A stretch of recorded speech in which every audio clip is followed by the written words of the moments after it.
एक नाही तर दोन दोन छत्रपती दिले अशा राजमाता राष्ट्रमाता मासाहेब जिजाऊ, ज्या फक्त महाराष्ट्राच्याच नाही देशाच्याच नाही तर संपूर्ण जगाच्या प्रेरणा स्रोत आहे, अशा म्हणजे राजमाता राष्ट्रमाता मासाहेब जिजाऊ. हा समाज ज्या वेळेला अज्ञान, अंधकार आणि दारिद्र्याच्या कचाट्यात सापडला होता त्यावेळेला क्रांतीची ज्योत घेऊन आल्या त्या म्हणजे अहिल्याबाई होळकर. बाबासाहेबांनी गुलामगिरीची कबर खोदली खरी, पण त्यांच्या पाठीमागे फौलादी पंख भरून उभे ठाकताना आपल्या पोटातले 4 गोळे मातीत मिसळले, संसाराच्या चटक्याने भाजून निघाली, पण त्या चटक्यांची झळ बाबासाहेबांच्या कार्यकर्तृत्वाला लागू दिली नाही, अशा माता रमाई.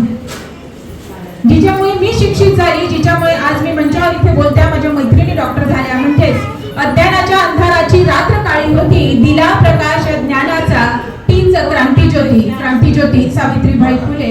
या सगळ्यांना माझं विनम्र अभिवादन. तुम्हाला हळदी कुंकवाच्या खूप खूप शुभेच्छा मैत्रिणींनो.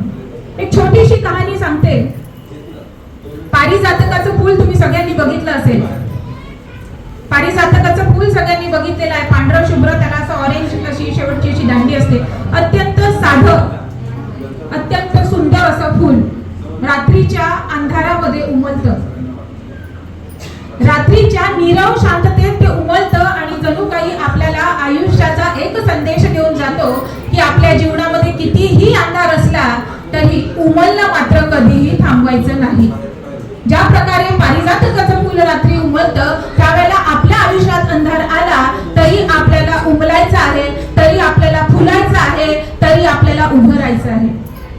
पारिजातकाच्या फुलाचं आयुष्य अगदी छोटं असतं. म्हणजे मी सकाळी तोडलं, टेबलवर ठेवलं तर देवाला वाहतपर्यंत ते फूल कोमेजून जातं. अत्यंत अल्पायुषी असं पारिजातकाचं फूल असतं. ते आम्हाला हेच सांगून जातो की आयुष्याचा प्रत्येक क्षण भरभरून जगा, कारण या जगामध्ये कुठलीही गोष्ट शाश्वत नाही. पारिजातकाचं फूल सकाळ होतपर्यंत स्वतःच दांडीवरून खाली पडतं आमच्या अंगणामध्ये आणि आम्हाला शिकवतं की आयुष्यामध्ये त्याग हा कोणालाही चुकलेला नाही. प्रत्येकाला आपल्या आयुष्यात कधी नाही कधी त्याग करायचाच आहे. खरं म्हणजे आपल्याला आयुष्य किती मिळालेलं आहे, किती लांबी त्याची आहे, किती वर्ष आपण जगलो याला काहीही महत्व नाही. पण जेवढं आपण जगलो त्यावेळेला आपण इतरांना किती आनंद दिला, इतरांना किती सुगंध दिला, इतरांच्या आयुष्यात किती सौंदर्य पसरवलं, हे सगळ्या गोष्टी शिकवणारा पारिजातकाचं फूल आपल्याला आयुष्यामध्ये बरंच काही शिकवून जातं. आपल्याला वाटतं की ही सुखी आहे, आपल्याला वाटते ती सुखी आहे, आपल्याला वाटते अमका सुखी आहे, आपल्याला वाटते टमका सुखी आहे. या जगामध्ये कोणीही सुखी नाही मैत्रिणींनो. प्रत्येक जण कुठला ना कुठला लढा देतो आहे.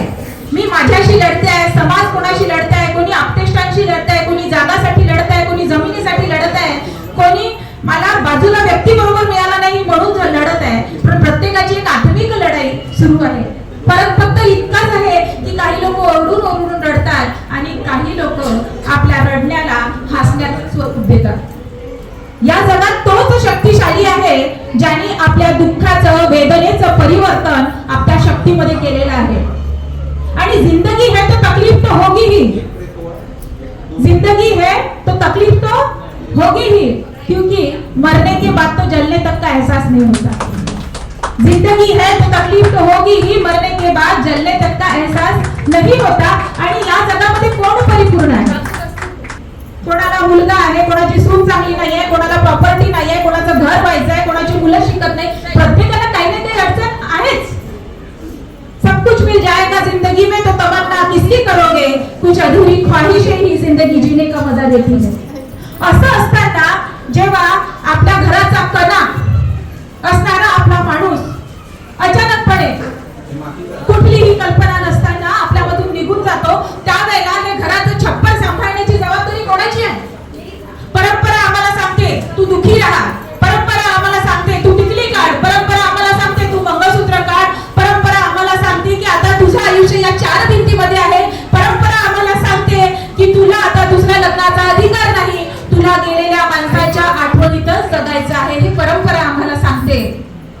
पण ती बाई उभी होते डोळ्यामध्ये अश्रू घेऊन आणि खांद्यावरती आपल्या मुलांची जबाबदारी घेऊन घराच्या बाहेर पडते आणि आपल्या मुलांचं संगोपन करतं. लोकांना वाटत असेल की तिच्या पतीचं निधन झालं म्हणून तिची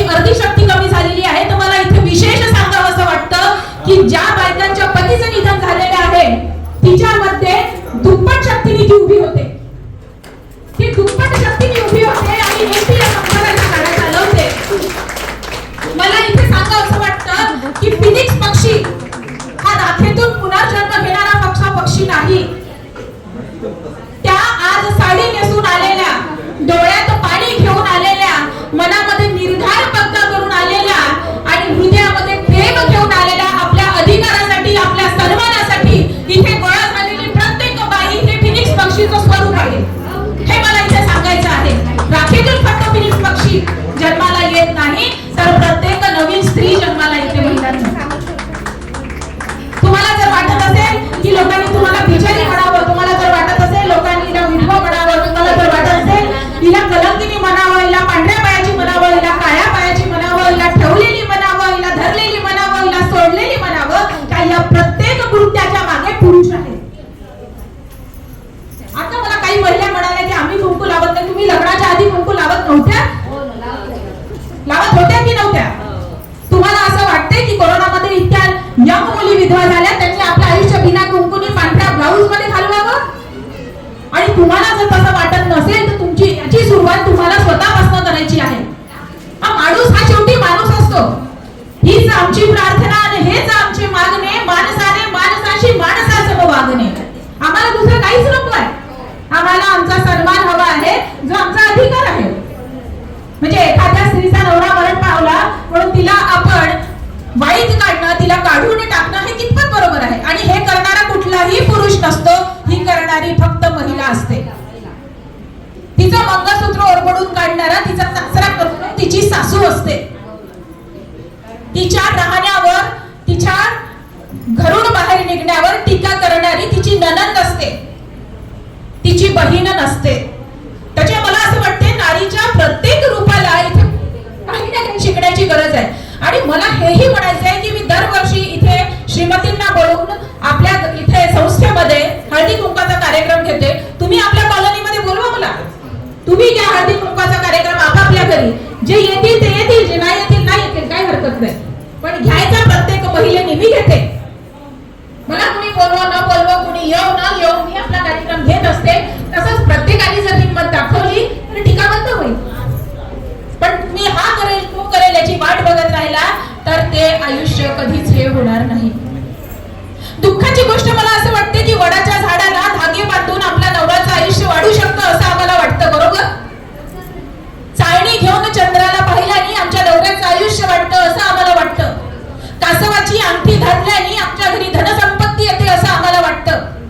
आमच्या हाताच्या रेषा रस्त्याच्या बाजूला बसलेल्या तर भविष्यवाल्याला दाखवून आमचं भविष्य उज्ज्वल होऊ शकतं हे आम्हाला वाटतं. आम्ही मंदिरात गेलो, आम्ही हाताला गंडे बांधले, त्याच्याने आमच्या मनोकामना पूर्ण होतील, त्याच्याने आम्हाला कुठलीही पीडा होणार नाही हे आम्हाला वाटतं. आम्हाला झाडावरती भरोसा आहे, आम्हाला सूर्याला पाणी घातल्याने आपल्याला दिवसभर ऊर्जा मिळते असं आम्हाला वाटतं. आम्हाला वडाच्या झाडावरती विश्वास आहे, आम्हाला सूर्यावरती विश्वास आहे, आम्हाला चंद्रावरती विश्वास आहे, पैसे कमवणाऱ्या त्या भविष्यवाल्यावरती विश्वास आहे, खड्यांवरती विश्वास आहे, गंड्या दोऱ्यांवरती विश्वास आहे. पण या हाताच्या मागे जे पिळदार मंडट आहे त्याच्या कर्तृत्वावर आम्हाला मात्र विश्वास असताना दिसत नाही. ही आमची खंत आहे. हे हात दिले आहे मेहंदी लावण्यासाठी नाही. छोड़ो मेहंदी खड़क उठा लो, खुद ही अपना चीर बचा लो, घात लगाए बैठे शकुनी मस्तक सब बिक जाएंगे, सुनो द्रौपदी शस्त्र उठा लो अब गोविंद आएंगे. सुनो द्रौपदी शस्त्र उठा लो अब गोविंद आएंगे. मला हे सांगायचं आहे की तुमच्या मुलींना शिकवा. एक 10 वर्षाची मुलगी जरी तुमच्या घरी असेल, तिच्यामध्ये इतका रग भरा की 30 वर्षाच्या माणसाने तिने लढवलं पाहिजे. तिच्यामध्ये आत्मविश्वास निर्माण करा. खूप झालं तक्रारी करणं, खूप झालं आंदोलन करणं. तिच्यामध्ये इतका रग निर्माण करा की 30 वर्षाच्या माणसाला ती लढवून आली पाहिजे.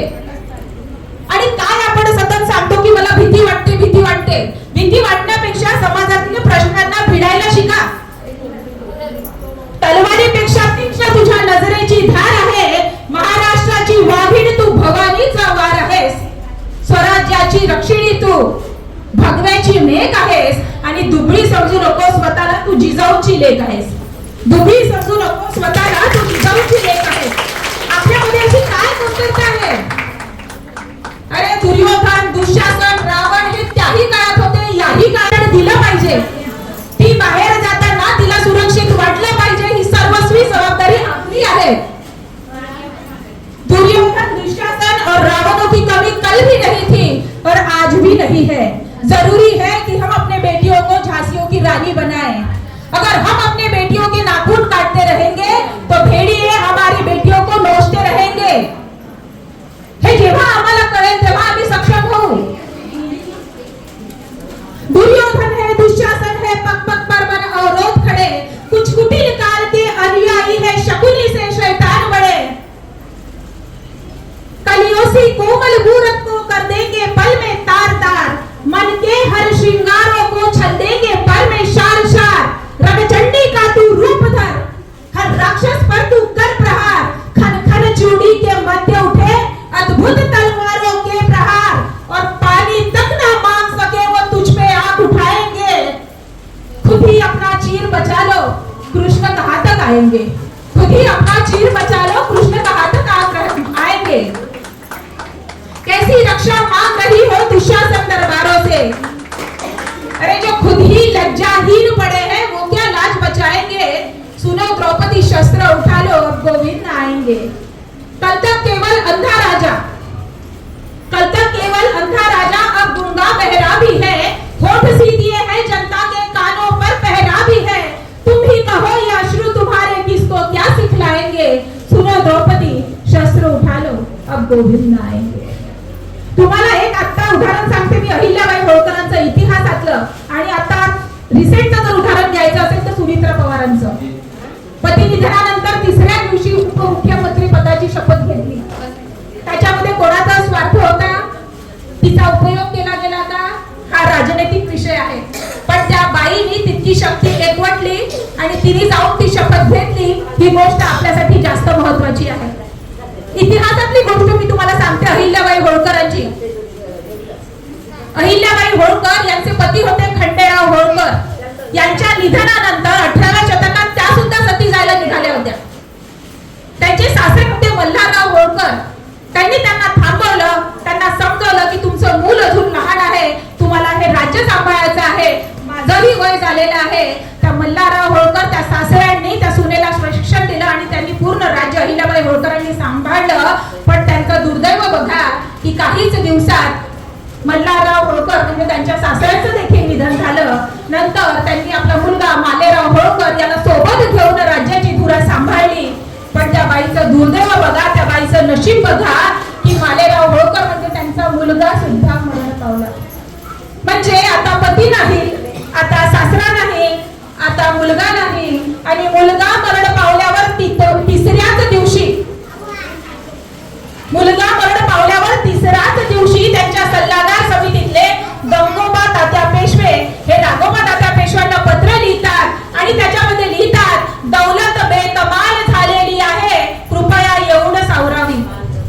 म्हणजे या राज्याला आता कोणीही पुरुष वारीस राहिलेला नाही आहे। तुम्ही या राज्यावर आक्रमण करावं आणि हे राज्य आपल्या हाताशी घ्यावं। राघोबा दादा पेशवे हे 5 लाखाचं सैन्य घेऊन शिप्रा नदीच्या काठावर लगेच येतात ते राज्य काबीज करण्यासाठी। पण त्याही काळामध्ये गुप्तहेर संघटना सक्रिय होती आणि ते अहिल्याबाई होळकरांना सांगतात की राघोबा दादा पेशवे लाखोंचं सैन्य घेऊन आपल्या राज्यावर आक्रमण करायला आले आहे। मग अशा वेळेला काय करायचं ते आपल्यालाही करायचं आहे। रातोरात अहिल्याबाई होळकरांनी तुमच्या माझ्यासारख्या 5000 बायका गोळा केल्या रातोरात, आणि राघोबा दादा पेशव्यांना पत्र लिहिलं की आम्ही 5000 बायका घेऊन उद्या तुमच्यावर आक्रमण करण्यास येत आहोत।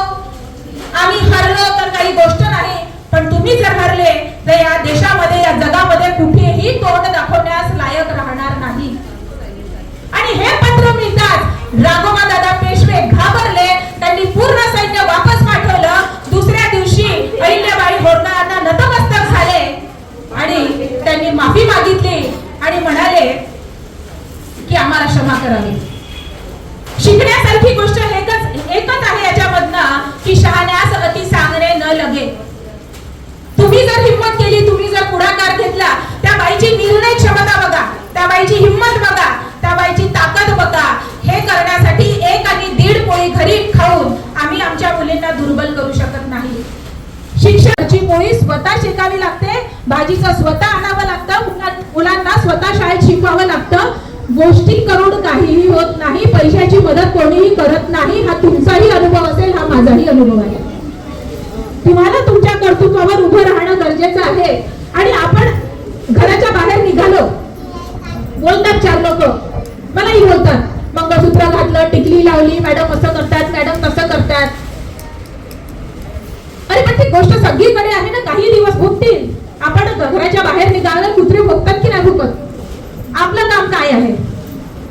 आपलं काम काय आहे? आपलं कर्म काय आहे? पुढे जात राहणं की त्या कुत्र्याला प्रतिप्रश्न करणं, तू माझ्यावर का भुंकलास? आणि आपला जर कुत्र्याला प्रतिप्रश्न करत असू, त्याच्यामध्ये नुकसान कुत्र्याचं आहे की आपलं आहे? त्याच्यामध्ये नुकसान कोणाचं आहे? कुत्र्याचं आहे की आपलं आहे?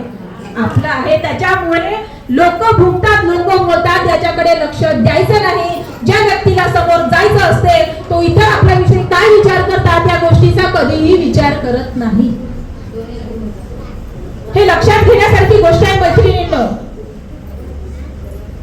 आपण एखादी वेगाने जाणारी गाडी बघतो, वेगाने जाणारी गाडी बघितली की मागून कुत्रे भुकायला लागतात.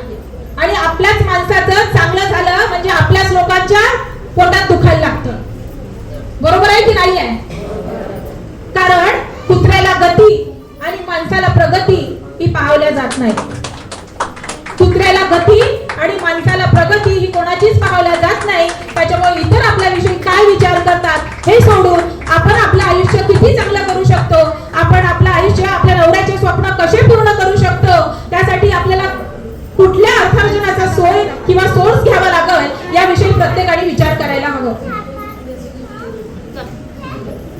प्रत्येकाला शिक्षणाचा अधिकार आहे आणि शिक्षण हे वाघिणीचं दूध आहे. जो शिक्षित होईल तो गुलाल्याशिवाय राहणार नाही. आणि शिक्षणाला आजकाल समान अधिकार आहे सगळ्यांना, महिला असेल पुरुष असेल, आपण सगळ्यांनाच आता शाळेत घालतो. जीवन पग जटिल है, ये काल चक्र कठिन है, पग पग पर भेद भाव है, ये रक्त रंजित पाव है. किसी के पास है छल कपट, किसी के पास रूप का वरदान है, ये सोच के न बैठ जाए ये विधि का विधान है. बज रहा मृदंग है, कहता अंग अंग है, जान अभिशेष है, मान अभिशेष है, उठा ले ज्ञान का धनुष, एक क्षण भी और कुछ न मांग तू भगवान से, काल की कपाल पर लिख दे तू गुलाल से. अरे रोक सकता है तो रोक कर दिखा, अब तक मेरा हक छीनता आया है तो छीन कर दिखा. क्योंकि कर्म के कुरुक्षेत्र में सभी एक समान है, जो विधि का विधान पलट दे वही सर्वश्रेयान है. तो एक बात जान ले, ये बात गांठ बांध ले. तो एक बात जान ले, ये बात गांठ बांध ले कि कर्म के कुरुक्षेत्र में न जाति काम आती है, न धर्म काम आता है, न रंग काम आता है, न रूप काम आता है, न बाप का नाम काम आता है. सिर्फ शिक्षा ही आपको आपका असली हक दिलाता है. त्याच्यामुळे सगळ्यांनी शिक्षित व्हायचं आहे. शिक्षण म्हणजे फक्त पुस्तकीय शिक्षणाची मी इथे गोष्ट करत नाही. असं कुठलंही कौशल्य ज्याच्यामुळे तुम्ही अर्थार्जनास पात्र होत असाल, ज्याच्यामुळे तुमची निर्णय क्षमता दृढ होत असेल, ज्याच्यामुळे अन्यायाविरुद्ध तुम्ही उभं राहण्याची तुमची क्षमता दृढ करू शकत असाल, तर मला असं वाटतंय हे प्रत्येक गोष्टी शिक्षण आहे. ही प्रत्येक गोष्ट शिक्षण आहे. आणि काही लोक म्हणतील तुम्हाला, मिली थी जिंदगी किसी के काम आने के लिए, सारा वक्त गुजर गया कागज के टुकड़े कमाने के लिए, क्या करोगे इतना कमाकर, क्या करोगे इतना कमाकर, न कब्र में जेब है, न कफन में अलमारी, और मौत के फरिश्ते भी रिश्वत नहीं लेते. लोक असं म्हणतात की पैसा काय करशील, पण हे तेच लोक बोलतात ज्यांचं सगळं कमवून झालेलं आहे. मी खरं सांगते, तुमच्याकडे अफाट ज्ञान असेल, तुम्ही खूप हुशार असाल, तुमचं व्यक्तिमत्व उत्कृष्ट असेल, पण तुमच्या शब्दाला किंमत दिली जात नाही जोपर्यंत तुमच्या खिशामध्ये पैसा नाही. ही गोष्ट तुम्ही अनुभवली आहे. आणि ज्या दिवशी त्या माणसाच्या खिशामध्ये पैसा येतो त्यावेळेला त्याचे शब्द आपोआपच महान वाटायला लागतात, दिव्य वाटायला लागतात. आपले लोक, आपले नातेवाईक, आपला समाज, आपले जवळच्या मित्र मैत्रिणी हे तेव्हापर्यंतच आपले असतात जेव्हापर्यंत आपण त्यांना काही देऊ करण्यास सक्षम असतो. प्रत्येक समाजाच्या घटकाला काही ना काही तुमच्याकडनं अपेक्षा आहे. मी असं म्हणत नाही की पैसा सगळं काही आहे, पण पैसा असल्याने तुमचा बराचसा संघर्ष, बऱ्याचशा वेदना कमी होऊ शकतात. पैसा येणारा आपत्ती टाळता येत नाही. पैशामुळे येणारी आपत्ती ती येणारच आहे, पण त्याला समोरून दोन हात कसे करायचं याचं बळ जर कोणी देत असेल तर तो पैसा आहे. त्याच्यामुळे पैसा महत्वाचा आहेच. कोणी किती म्हणत असेल तू पैसा पैसा करती है, तू पैसे पे क्यों मरती है, पण पैसा महत्वाचा आहे हे लक्षात घ्या. तुम्ही ज्यावेळेला फार कमावून घ्याल त्यावेळेला म्हणायचं की पैसा तितका महत्वाचा नाही. पण मला वाटते त्या स्टेज पर्यंत तुम्हीही पोहोचले नाही, त्या स्टेज पर्यंत आम्हीही पोहोचलो नाही. आपले कर्तव्य पूर्ण करण्यासाठी, आपल्या पोटामध्ये भाकर टाकण्यासाठी शेवटी पैसा हा महत्वाचा असतो. या जगामध्ये तीनच गोष्टी कामाच्या आहेत: फिटनेस, फायनान्स आणि फॅमिली. त्याच्या व्यतिरिक्त तुमचं लिपस्टिक, काजल, मेकअप हे सगळं व्यर्थ आहे.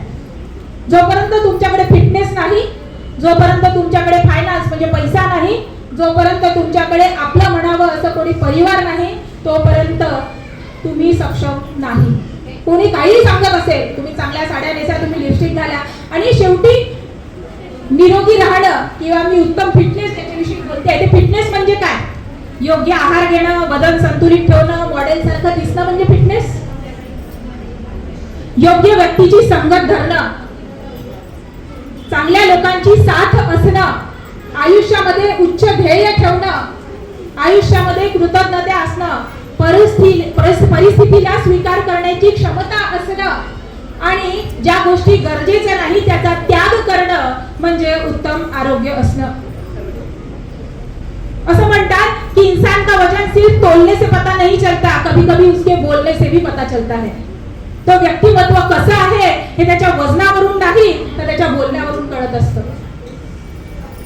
त्याच्यामुळे माझं सांगणं हेच आहे की तुम्ही निरोगी राहा, उत्तम लोकांची संगत पकडा, प्रेरणादायी विचार ठेवा, व्यसन असतील ते सोडा. मी बऱ्याचशा बायका पाहिल्या बरं खर्रा खाताना, आमच्या कामवाल्या बायका वगैरे खर्रा खातात. व्यसन सोडा, प्रेरणादायी लोकांची मैत्री करा. आणि मला एक गोष्ट सांगा, आता इथला एखादा माणूस आला आणि त्याने इथे ढिगाऱ्याने कचरा टाकून दिला, काय करणार आपण? वा वा, कचरा टाकला, छान, टाळ्या वाजवणार. काय करणार? काय करणार?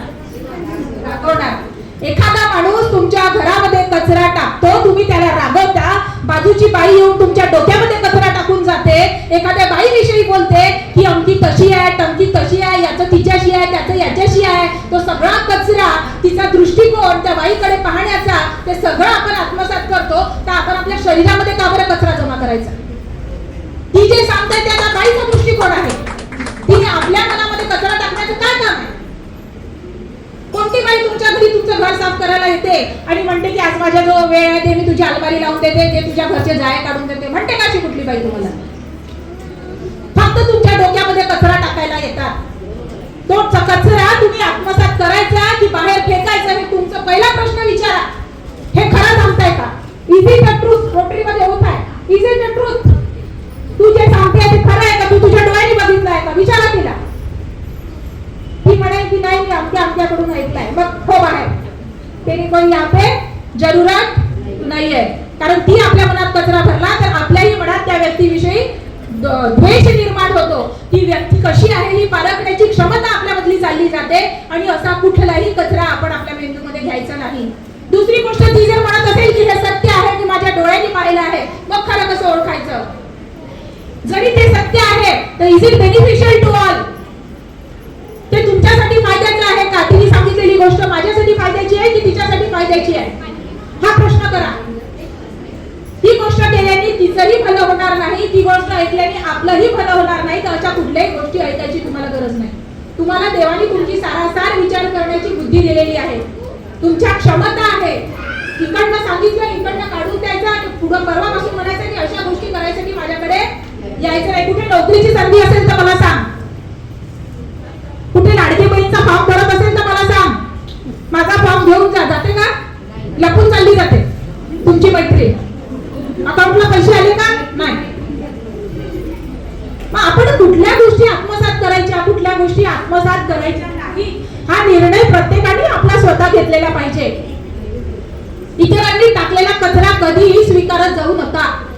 ही गोष्ट कायम लक्षात ठेवा. गॉसिपिंग, बायकांना अतिशय घाणेरडी सवय असते.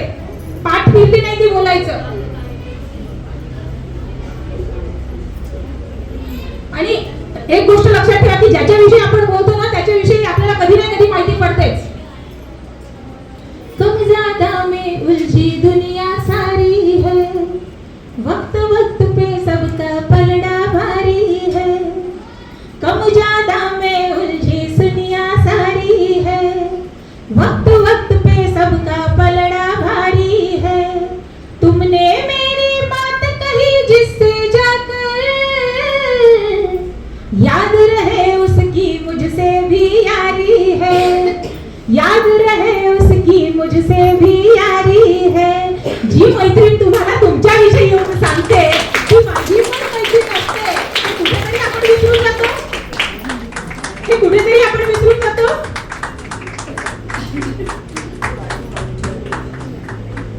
तिसरी गोष्ट मी सांगते, फॅमिली.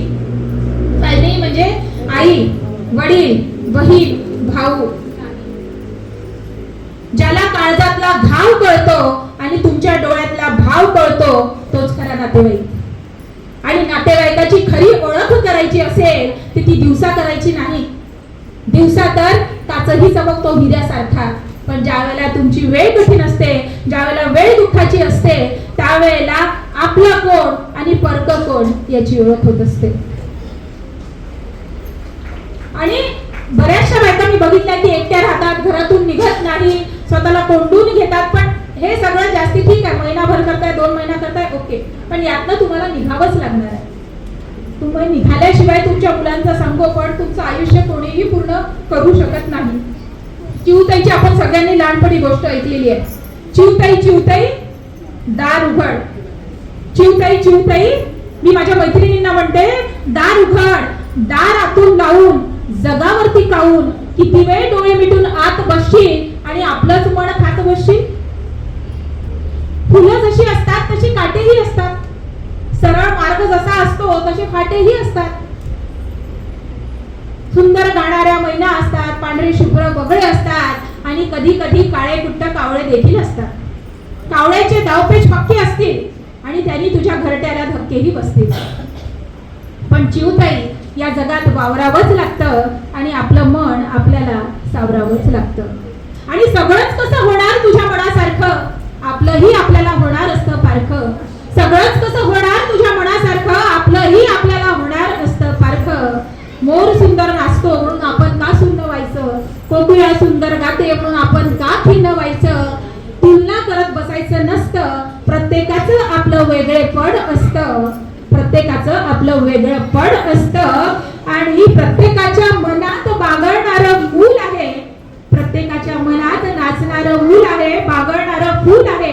त्या बागळणाऱ्या फुलासाठी, नाचणाऱ्या मुलासाठी दार उघड, दार उघड. चिवताई, दार उघड. मला इतकंच सांगायचं आहे की इथे शिक्षणाचा अधिकार प्रत्येकाला घ्यायचा आहे, स्वतःला अर्थार्जन करायचं आहे आणि आपल्या मुलींना सक्षम बनवायचं आहे. कुठलीही कमतरता त्यांच्यामध्ये नसू. आपण बाजारात जातो, मकई घेतली आहे प्रत्येकाने, केवढ्याची असते मकई? 10-20 रुपयाची एक असेल. आणि जर ती मकई भाजली तर त्याची किंमत डबल.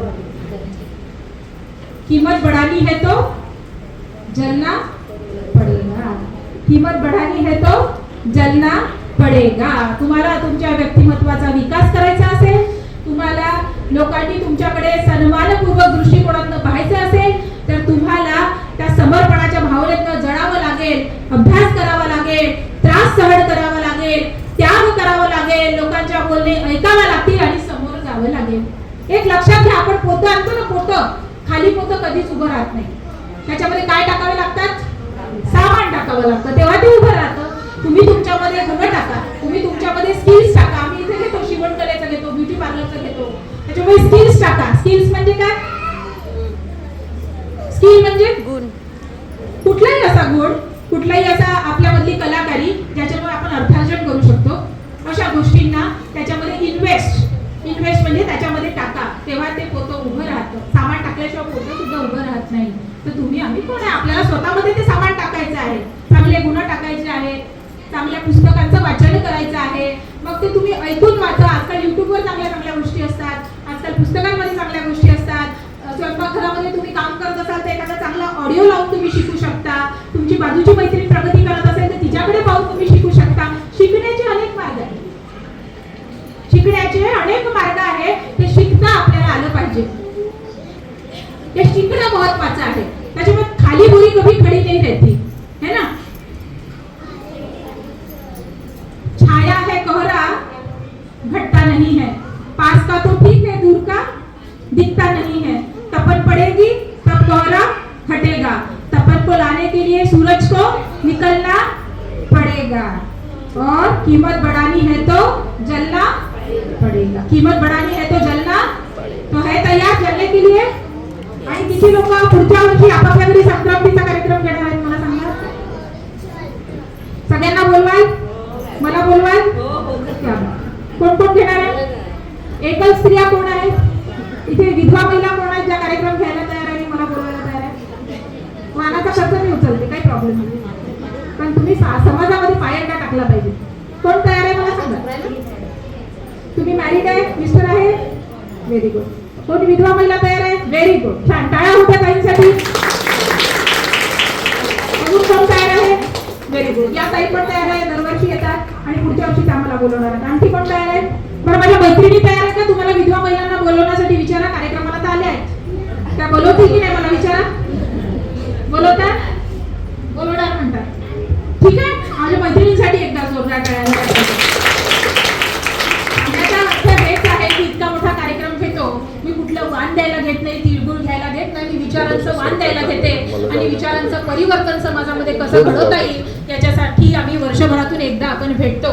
आणि यातनं बऱ्याचशा महिलांचं खरं सांगायचं म्हणजे विचार परिवर्तन झालेलं आहे. त्यांनी आपल्या सुनांना पण ज्या पहिले घालू देत नव्हत्या किंवा ज्या पहिले त्यांना बोलत होत्या ते पण आता बऱ्यापैकी स्वभावामध्ये सुधारणा आलेली आहे. आणि ही सुधारणा आपल्यालाच करायची आहे, बाहेरचा कुठलाही व्यक्ती येऊन ही सुधारणा करणार नाही, ही गोष्ट नक्की आहे. तर कोणाचे काही प्रश्न असेल तर विचारा. पसायदानाच्या 2 ओळी म्हणून मी माझ्या इथे शब्दांना विराम देते. जे खळांची व्यंकटी सांडो तया सत्कर्मी रती वाढो, भूता परस्परे पडो मैत्र जीवांचे. आणि प्रत्येक महिलेनी स्वतःला हे सांगायचं आहे, हम तो दरिया है, हमें अपना हुनर पता है, जिस तरफ भी चल पड़ेंगे रास्ता खुद ब खुद हो जाएगा, रास्ता खुद ब खुद हो जाएगा. Thank you.